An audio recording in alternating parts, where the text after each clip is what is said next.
ಸ್ಥಿತಿ ಹೀಗಿರುವಾಗ ಆಗಿನ ಕಾಲದಲ್ಲಿ ಅದರಲ್ಲೂ ಹಳ್ಳಿಯಲ್ಲಿ ಮಡಿ ಮೈಲಿಗೆಯ ಕಂದಾಚಾರಗಳು ತೀವ್ರವಾಗಿದ್ದಾಗ ಎಂಜಲೆತ್ತುವುದು ಎಷ್ಟು ದೊಡ್ಡ ವಿಷಯವಾಗಿತ್ತು ಎನ್ನುವುದನ್ನು ನಾವು ಊಹಿಸಿಕೊಳ್ಳಬೇಕು.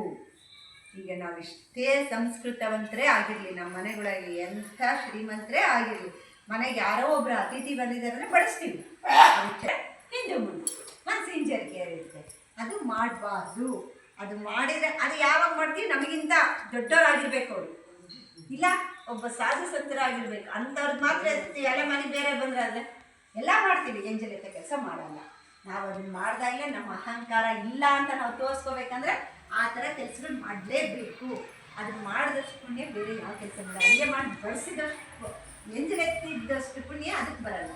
ಅದನ್ನೇ ಹೇಳ್ತಾರೆ, ಪ್ರೀತಿಯ ನೆಲದನಿಯಲ್ಲಿ ನೆಲಗಳನ್ನೆಲ್ಲ ಅಲ್ಲೇ ಬಿಟ್ಟು ಬಿಡಿ, ಅದನ್ನು ಎತ್ತುವುದಕ್ಕೆ ಜನ ಇದ್ದಾವೆ ಎಂದು ಹೇಳುತ್ತಿದ್ದರು.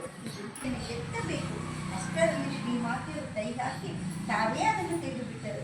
ಸ್ವಾಮಿಗಳ ಸಂಕೋಚಪಟ್ಟು, ಅಮ್ಮ ನೀವ್ಯಾಕೆ, ನಾನೇ ತೆಗೆಯುತ್ತೇನೆ ಎಂದಾಗ ಅವರು ತುಂಬ ವಾತ್ಸಲ್ಯದಿಂದ ಹೇಳುತ್ತಾರೆ, ನಿಮಗಾಗಿ ಇನ್ನೇನು ತಾನೇ ಮಾಡುತ್ತೇನಪ್ಪ ನಾನು.